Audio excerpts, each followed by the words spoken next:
how to show a picture when calling on iPhone iOS 18.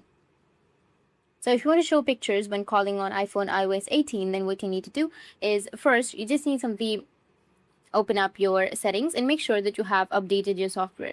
So go with General and then tap on Software Update and make sure that you have iOS 18 on your device. And once you have iOS 18, you need to go back and then open up your Contacts application.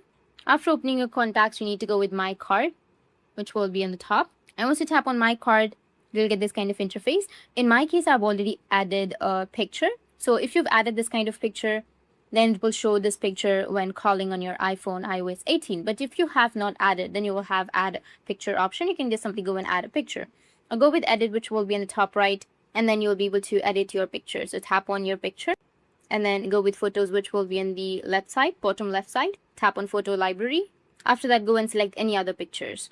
Once done, you can also add some emoji or monogram or something like that, or emojis, and go with the tick, which will be in the top right. That's how you can show a picture when calling on your iPhone iOS 18. And if you have any questions, feel free to comment below. Thanks for watching.